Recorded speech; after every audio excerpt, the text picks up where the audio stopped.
예수님이 돌아가셨습니다. 제자들은 허탈했습니다. 아무 곳에 남겨진 제자들이 없습니다. 요한 한 사람만 돌아가시는 장면을 지켜보고 있었습니다. 어디에서 벌써 은신처를 구해서 문을 걸어 잠그고 숨어 있었는지 모릅니다. 그런데 오늘 본문은 그 절망의 시간에 그토록 주님을 따르던 12제자가 아닌 다른 제자들이 그 자리에 있었음을 고백하고 있습니다. 그래서 오늘 설교 제목은 남겨진 제자들이에요. 특별히 마가는 세 그룹의 사람들의 모습을 주목하고 있습니다. 첫 번째 모습은 백부장이 거기 있었다는 것이고요. 두 번째 여인들이 있었다는 것이고, 마지막 아리마대 요셉이 있었다는 것입니다.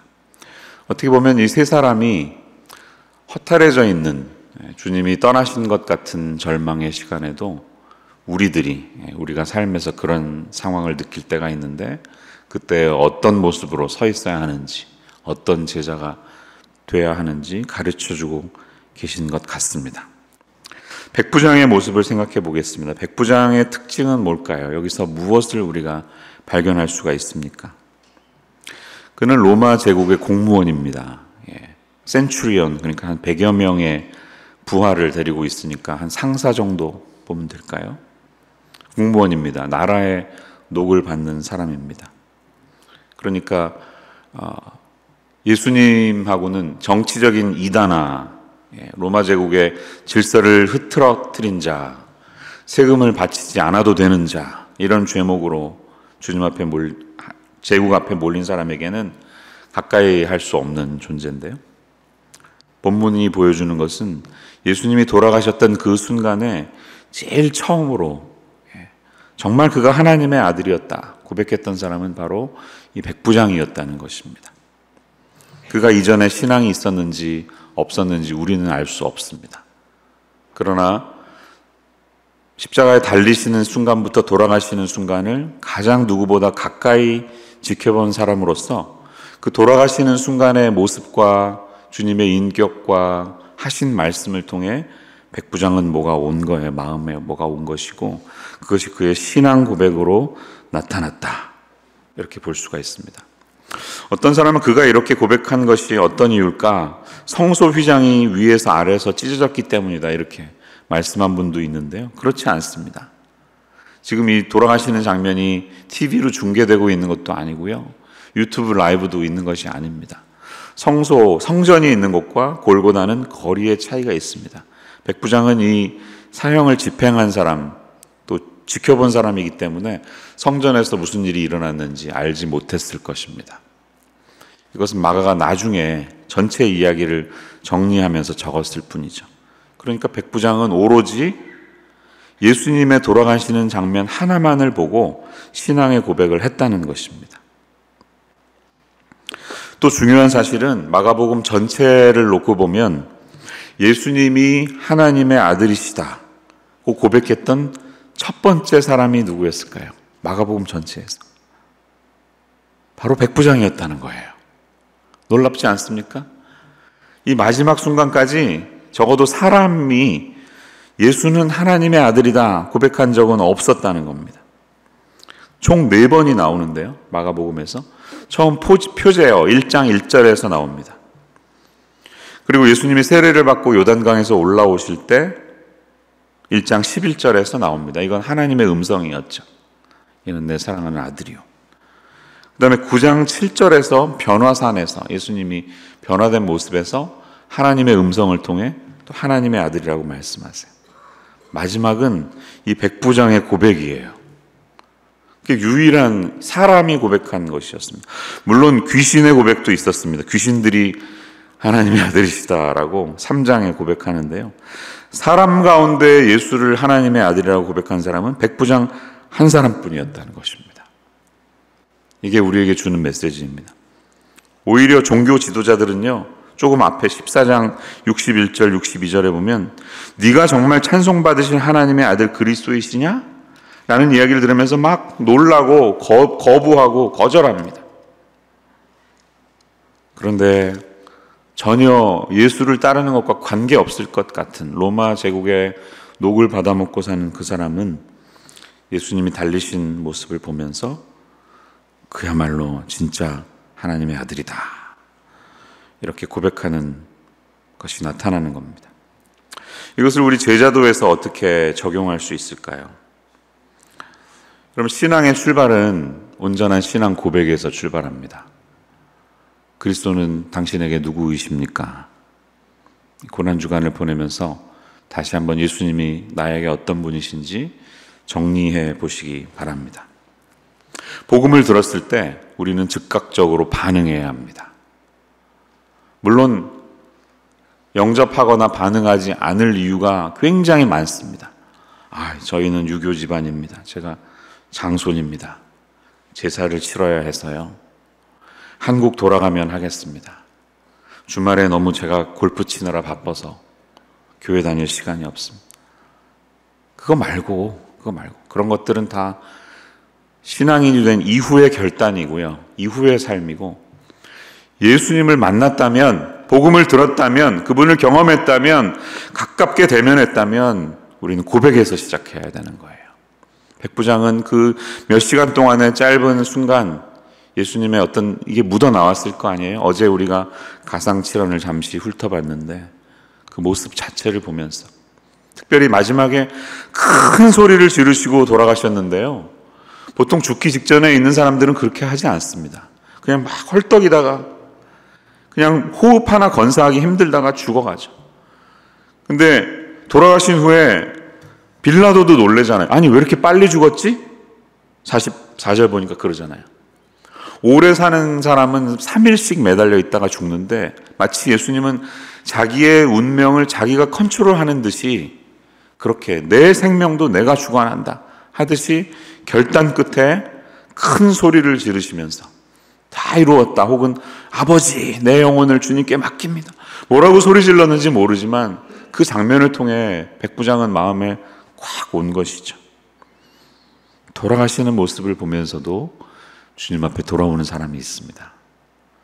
최후의 순간에 옆에 있던 강도도 예수님의 그 인격 때문에 돌아왔습니다. 하나님은 어느 누구도 포기하지 않으십니다. 최후의 순간까지 잃어버린 영혼을 구원하기 위하여 호흡 하나하나 우리의 마음속에 그분의 마음을 담아놓고 우리를 위해 기도하시는 분이 바로 주님이시라는 사실이에요. 나는 주님의 제자인가? 오늘 물으면서 어떻게 주님을 고백하고 있는가? 주님은 나에게 누구이신가? 다시 한번 스스로 정리하면서 기도로 나아갈 수 있는 이 아침 되시기를 축원합니다. 두 번째는 여인들의 모습이 있습니다. 저는 마가가 여기에 이 여인들을 왜 굳이 기록했을까 질문을 해봤는데요, 당연히 이것은 복선이에요. 복선. 어떤 복선? 바로 48시간 후에 어떤 일이 일어날지, 주일 새벽 무덤의 시체가 사라집니다. 그리고 누구보다도 빨리 얼른 가서 향유라도 발라드려야지 하는 그 여인들이 찾아갔을 때 최초로 예수님의 부활을, 또 천사를 만나고 예수님을 만나는 그 사람들이 바로 여인들이었다, 이 점을 강조하기 위해서 여기 기록한 것이죠. 그래서 16장 1절로 가면 안식일이 지나면 막달라 마리아와 야고보의 어머니 마리아와 살로메가 가서 예수께 바르기 위하여 향품을 사다 두었다가, 이렇게 기다리고 있는 여인들의 모습을 봅니다. 이것은 뭐 제가 남녀를 차별하기 위함이 아닌데 이렇게 좀 객관적으로 생각을 해보니까요, 좀 인격의 성숙이 남자보다 여자가 나은 것 같아. 남성들 시험에 들지 말지어다, 남성분들. 그런데 이렇게 전반적으로요, 왜 그런지 좀 생각해 봤는데 아이를 낳아서 그런 건 아닐까 생각을 해봤어요. 아주 인간이 경험할 수 있는 극도의 고통을 체험하고, 누구보다도 이 젖먹이부터 성인까지 아이를 키우지 않습니까? 또 그런 모습을 통해 인격이 많이 성숙해지는 것 같아요. 남자들은 좀 저를 보면요, 아프면 못 참아요. 막 엄살이 얼마나 심한지 몰라요. 제 아내는 저를 잘 압니다. 오늘 여기 없는데요. 그냥 약 발라 그냥 이러지. 근데 맨날 컴플레인 하는 거는 우리 남자들이에요. 예. 저보고 애를 낳아봐라? 상상이 안 됩니다. 예. 그런 어떤 고통을 경험하면서 인격의 성숙을 경험하는 것 같아요. 어머니가 된다는 것은 누구 한 사람을 제대로 양육하는, 제자는 아닐지라도 자식을 하나를 양육하는 그런 훈련인데, 여인들은 그런 점에서 좀 다른 것 같습니다. 교회를 정말 움직이는 분들은, 리더십은 남성들이 많이 갖고 있어서 또 불만이신 여성들도 많으시죠. 근데 정말 주님이 기뻐하면서 보시는 분들은 이렇게 이름 없어 보이지만 가장 핵심에 계신 우리 여성들이 아닐까, 그런 생각을 해봅니다. 아부하는 거 아닙니다.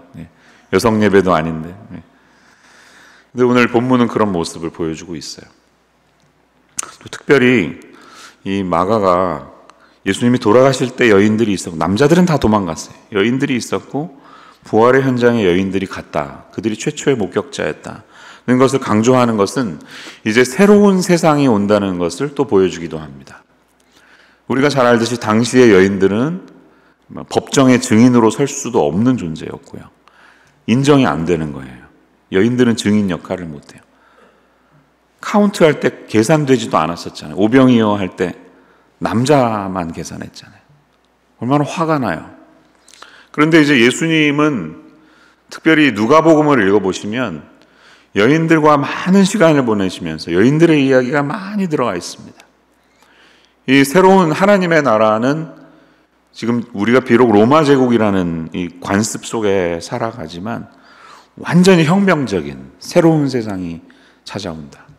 노예도 종과 자유인의 차이도 없이, 남자와 여자의 차이도 없이, 헬라인과 유대인의 차이도 없이 우리를 자유케 하시고 해방케 하시는 복음의 메시지가 있다.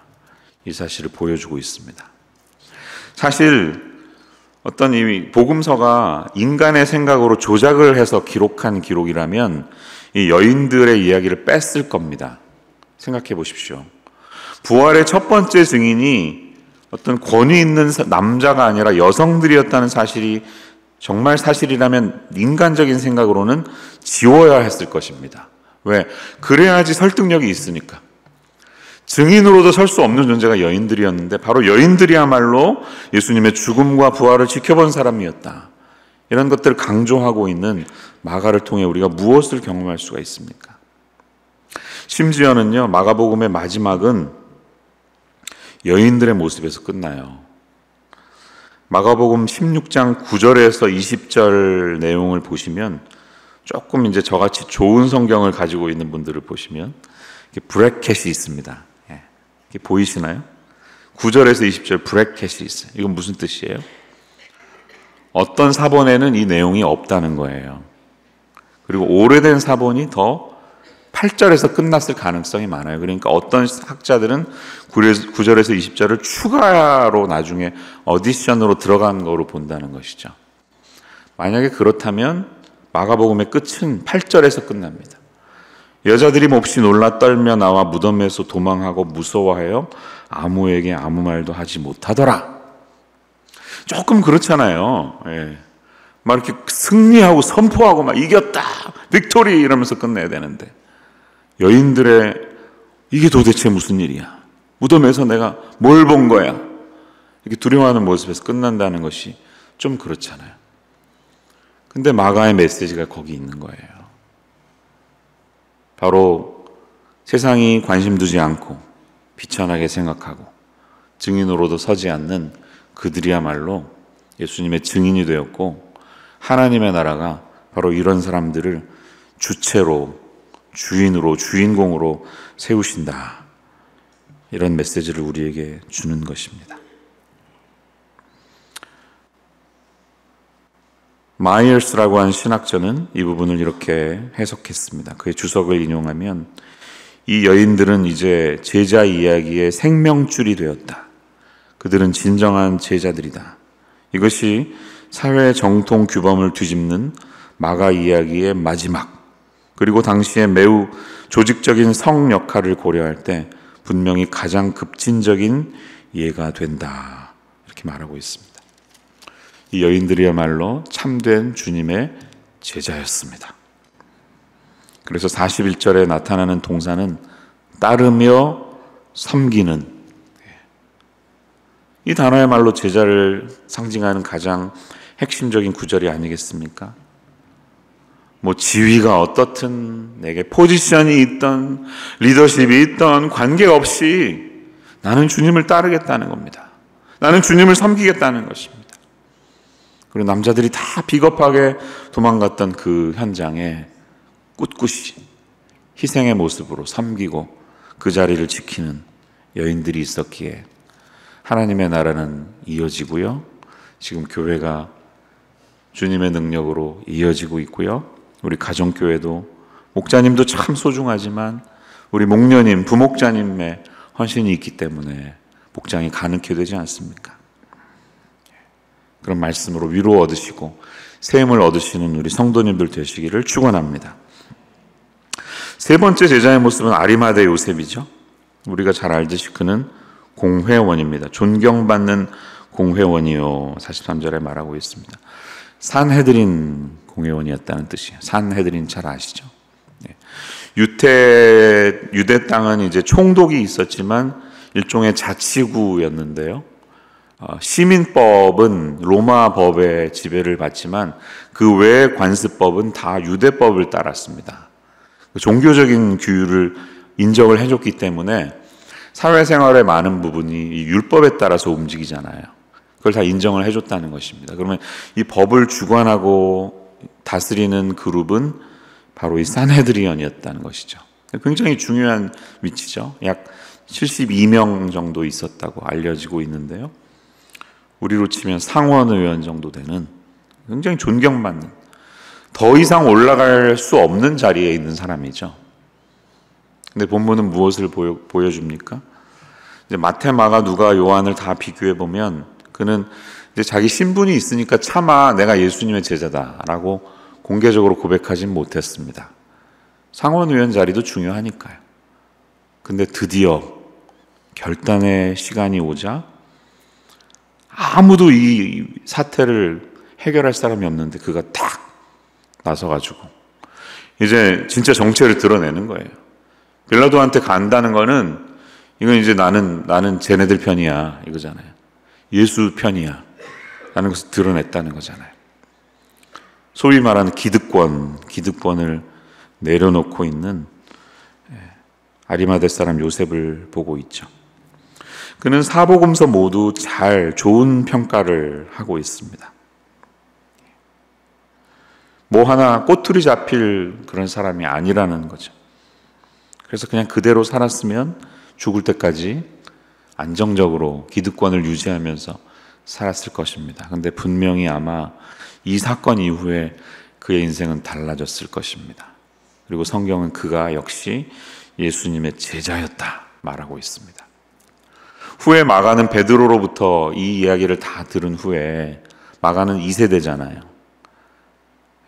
베드로의 설명을 다 듣고 복음서를 기록했을 텐데 그때 분명히 아리마대 사람 요셉은 어떤 초대교회의 일원이 되어서 교회를 아주 굳건히 섬기는 교회의 기둥 같은 역할을 하는 제자로 살고 있었을 것입니다.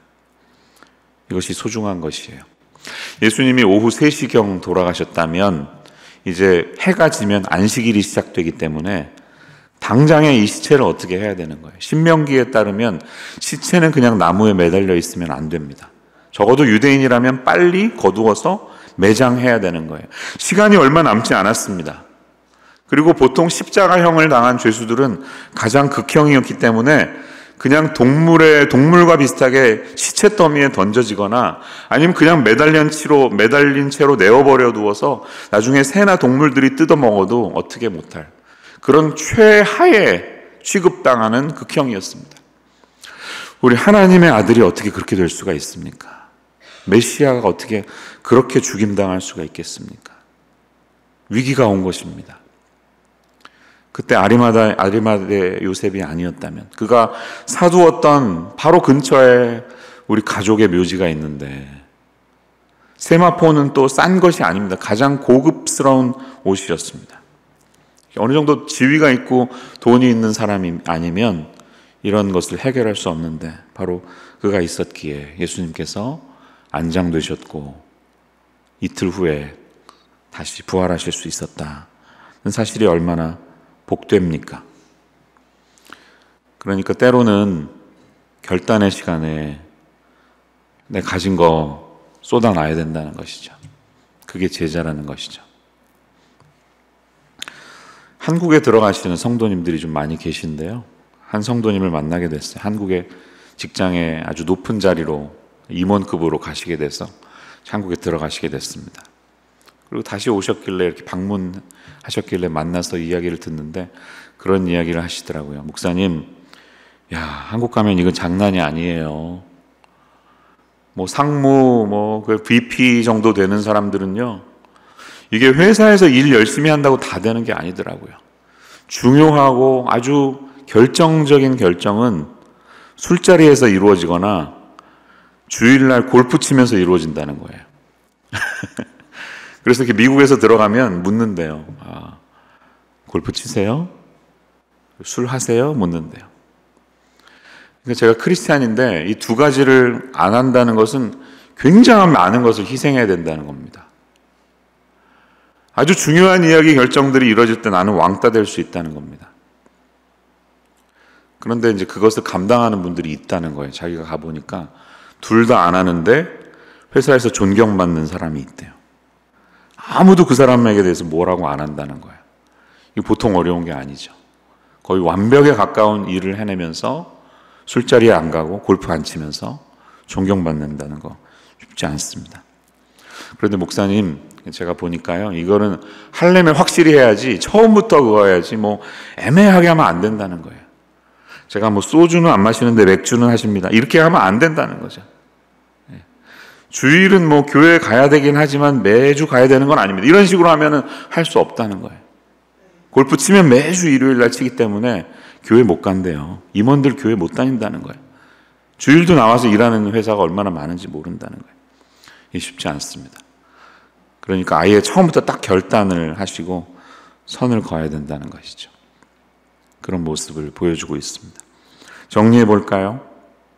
제자는 어떤 사람입니까? 제자는 믿음으로 시작합니다. 백부장의 고백. 바른 고백으로 출발하십시오. 제자는 지속적으로 헌신합니다. 여인들의 모습이에요. 인정을 해주던 해주지 않던 관계없습니다. 남들이 누가 뭐래도 나는 주님을 따른다. 그리고 섬긴다. 이게 제자의 모습입니다. 그리고 제자는 결단을 통해 자신의 제자됨을 드러내야 합니다.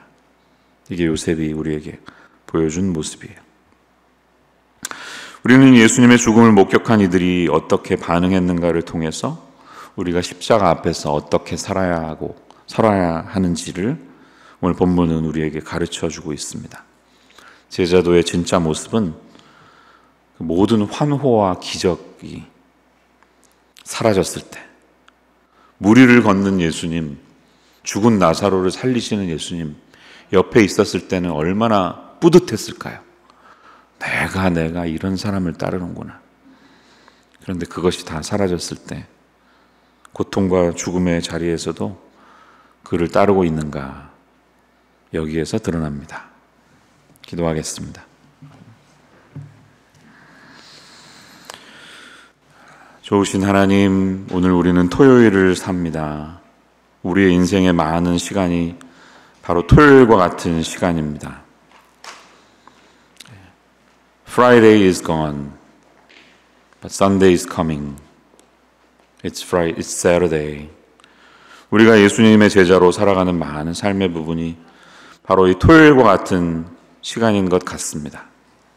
아직 천사들은 돌문을 굴리지 않았고 예수님이 사라지지 않았고 부활하신 몸으로 우리에게 나타나셔서 내 손을 만져보라 하시지 않았고 세상은 여전히 그대로 있는 것 같고 하나님은 답이 없으시고 새들은 지적이지만 우리의 믿음에 아무런 움직임이 없는 것 같은 이 토요일을 살아갑니다.